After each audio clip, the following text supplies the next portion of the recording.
And now, 6 Sports presents the Dean Trailways 5th Quarter.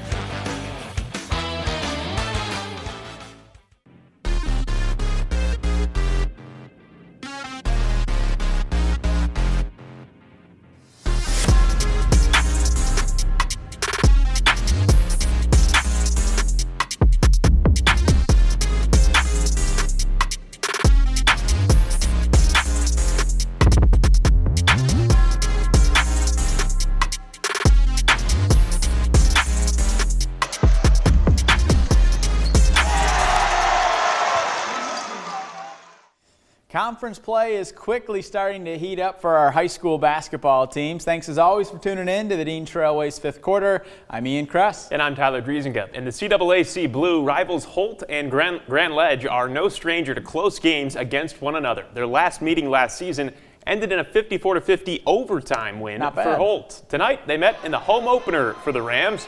Grand Ledge built a 14-point lead at the half, but Holt comes storming back in the third. Kavion Wilson swipes the pass and lays it in on the other end to make it a 1-point game. Grand Ledge builds the lead back to 6 at the end of the quarter as Braylon Newberg hits a 3 just before the buzzer. Holt's Brandon Mercer hit his 100th career 3 earlier this week, and he heated up from outside in the 4th. He nails the step-back 3 here. Then with under 4 minutes to go, Holt's Malik Harris knocks away the pass. Michael Amory throws it ahead to him for a lay-in, and the Rams take the lead 57-55. 2 minutes to go. It's a tie game until Newberg buries another 3 from the top of the key. The freshman hitting big shots for the Comets, but on the ensuing possession, Mercer from the parking lot, you bet, a huge shot to tie the game at 62. Mercer led Holt with 18 points. Under a minute to go, same score. Grand Ledge goes inside to Braden James, and he muscles in 2 of his game-high 22 points. Holt looking to respond on the other end, but look at Maddox Newberg. Sky for the huge block. Grand Ledge holds off Holt 67-64. Coach Luke Charter's got a young team this year, but he's proud of how they're competing early in the season. I mean, our guys started making their free throws down the stretch. Hit a big shot in the end, and then Maddox, I think, about hit his head on the rim with that block. So it couldn't have been a better time for that. Huge momentum shift and kind of a sigh of relief. What a win for them. Well, in the CAAC Red, Mason has won the conference the last 3 seasons and has started conference play 1-0 this year. And the Bulldogs have played 3 straight road games to open the season and had their home opener tonight. For more on the game, we bring in our Desharian McBroom and Kara Adams. Yeah, guys, the Bulldogs welcomed in Hazlitt tonight for their home opener, and the Bulldogs haven't lost to Hazlitt since January of 2022. Yeah, Mason is also under first-year head coach Chris Bonsteel, who got the team off to a pretty good start. As for Hazlitt, the Vikings are 2-1 and got the win on Tuesday, and we're looking to keep their winning ways going. Hazlitt looking for their first conference win, but Mason wasn't trying to let that happen. Third quarter, Hazlitt driving to the rim, making sure everyone got a touch as Travis Satterla finished these things off, cutting the deficit to 7. But Mason would start to pull away, and it's Gavin Greathouse who puts up the floater. Bulldogs lead by 10. Late in the third, Mason almost throws it out of bounds, but Luke Goss makes the save, and Grayson Bayer finishes things off, leading to the Hazlitt timeout. Fourth quarter, Bayer caught in traffic, but it doesn't matter. He gets it to go through the contact, through the old-fashioned way, and later, Mason with the alley-oop, and Mason Dowdy with the slam to bring the Mason win to 67-49 over Hazlitt. Moving over to Williamston, the Hornet student section getting fired up. Williamston led 35-24 at the half. Into the third quarter, Jamison Conti lets the 3 fly. Williamston leads 47-31. St. John's needs something. Dave Thalen goes out wide to Hunter Kenkema, who drains the 3. Hornets still lead 47-35. Under a minute to go, Tommy Pratt battles inside, gets it to go, and he led the way in scoring with 15 points on the night. And how about this? Just under 22 seconds to go. Jacob Martin driving, misses it. Everyone's throwing up shots, chaos. But somehow Dylan Loza comes up with it, throws up the 3, and how about a buzzer beater to end the third quarter? Williamston led 52-37. Fourth quarter, Martin, he takes it all the way downtown, all the way himself. Hornets lead 62-41, and it was all Williamston tonight. Gavin Beck, he makes it look easy, and Williamston goes on to get their first CAAC Red win of the season, 69-49 over St. John's. So to see those guys bounce back is awesome. I thought Tuesday was a little bit different. We didn't execute our scouting report the way we could. The guys put a lot of time in, watching a lot of film on St. John's tonight to execute really well. I think they really saw what executing at a high level can do for this group because of our talent. When we execute the little things, the results are like we got tonight. Our momentum, we're just working on that in practice every day. We're working on hard work, effort, anything you can possibly do to make the team better in any way every day. And that's what we've been doing lately, and it's showing on the court.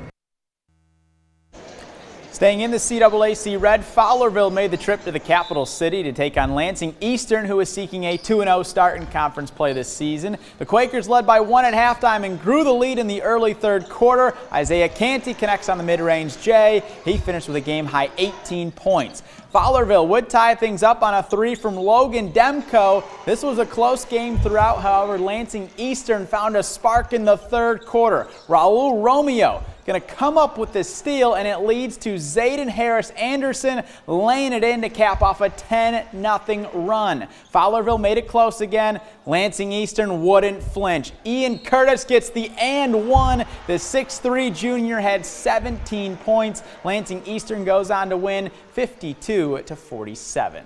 In the CMAC tonight, Pewamo Westphalia hasn't lost a conference game since January of 2024. Yeah, crazy. The Pirates have won 29 straight league games, including the season opener against Perry. They were looking for number 30 tonight against Lansing Christian. The Pirates were playing just their second game of the season, and for Lansing Christian, we'll give a birthday shout out to Jack Crawford right here. In the first quarter, PW standout senior Grady Eklund with a nice up and under to tie the game in the early going. Lansing Christian would keep this one close in the opening quarter. Charlie Baker, mid-range jumper is good, giving the Pilgrims a 2-point lead.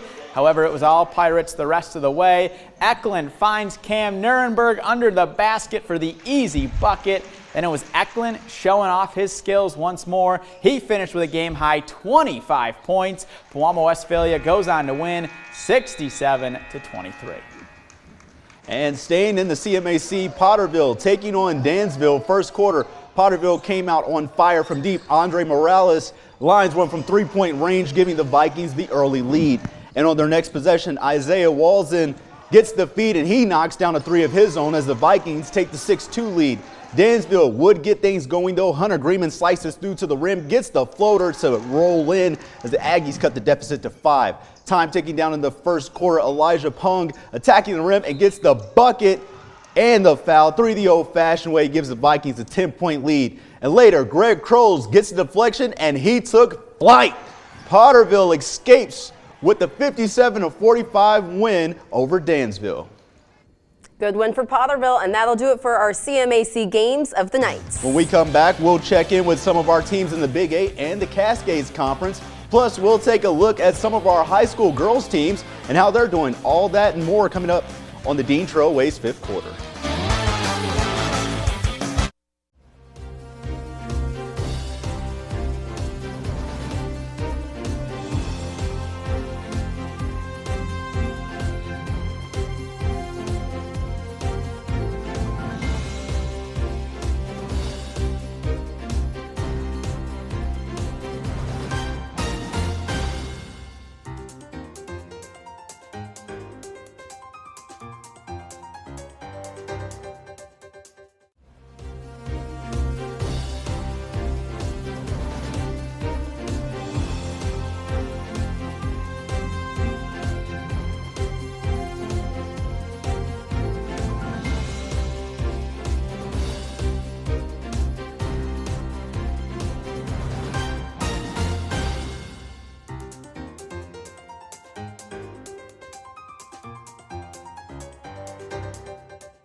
Welcome back. The Stockbridge boys have started the season 3-0, and tonight the Panthers played perhaps their toughest test so far. Yeah, the Panthers were on the road in Springport, a team they split with last regular season before getting the better of them in the district playoff. So the Spartans were looking for a little payback in this new season. Late in the first quarter, Brody Baum drives baseline and kicks it out to a wide open Hunter Miller for the corner three to tie up the game. Stockbridge was up 4 at halftime and took control in the second half. Jonathan Crow weaves his way to the rim for the nice finish.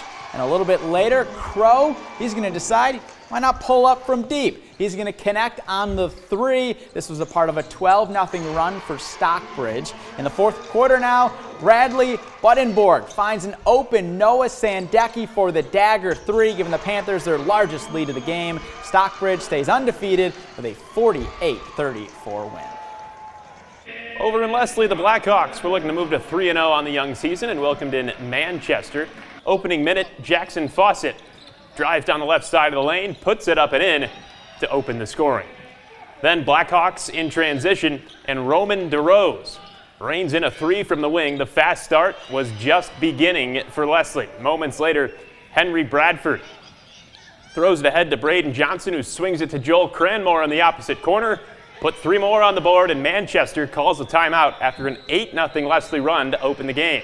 After the timeout, Blackhawks still not done. DeRose lines up another three. The Blackhawks open the game with a 12-0 run and go on to beat Manchester 63-49. Moving to high school girls basketball, undefeated DeWitt was on the road at undefeated Okemos tonight for a conference matchup. Yeah, DeSharon, DeWitt has won 3 straight outright CAAC Blue Conference titles and is looking to keep that streak going this year. And the road to get there started tonight at Okemos. DeWitt won their season opener at Grand Ledge on Tuesday and was looking to keep the good vibes going. About 3 minutes into the first quarter, Sophia Beland gets the scoring going and DeWitt takes an early 2-0 lead. Still in the first, Beland again drives in, uses the glass, and the Panthers take a 6-0 lead. Here comes Carly Dennis driving. She's going to throws up her own shot, misses it, gets her own rebounds, finds her teammate Andy Joe Tate, who cleans it up, and DeWitt leads 8-3. To wrap up the first quarter, Janie English throws it up, the three, sinks it, and DeWitt led 13-4 at the end of the first quarter, and the Panthers went on to win it 56-23. Grand Ledge on the road taking on Holt. First quarter, Aviana Skinner going to get the handoff, and she is going to pull up from deep, draining the three as the Comets took the early lead. But Holt was not down for long as Olivia Gasson pulls up from the wing, knocking down a three of her own. The Rams take the 3-point lead. And Holt had the hot hand from 3-point range early as the bank was open for Grace Atkinson. Holt led by 10. In the second quarter, Holt wanted another three. It's off the mark, but Sophia Lozano gets the rebound and the putback as they take the 19-9 lead. And later, Kara Barker misses, but Maya Baker cleans up the boards as Holt cruises to the 49-25 win. Lastly, in the CAAC Blue, East Lansing at home taking on Lansing Everett. In the first quarter, senior guard Ari James drops a dime to Grace Refior to grow the lead for East Lansing. A little bit later in the quarter, Jordan Mendenhall shows off the speed, gets to the hoop with ease for 2 of her 6 points. It was a balanced attack for the Trojans tonight. London Elam scores an easy bucket to put East Lansing up 21. And just before the halftime buzzer, how about Lansing's Everett's Erin Johnson beating the buzzer from behind the arc? She would show off the dance moves. East Lansing, though, would not be fazed. They went on to win 65-18.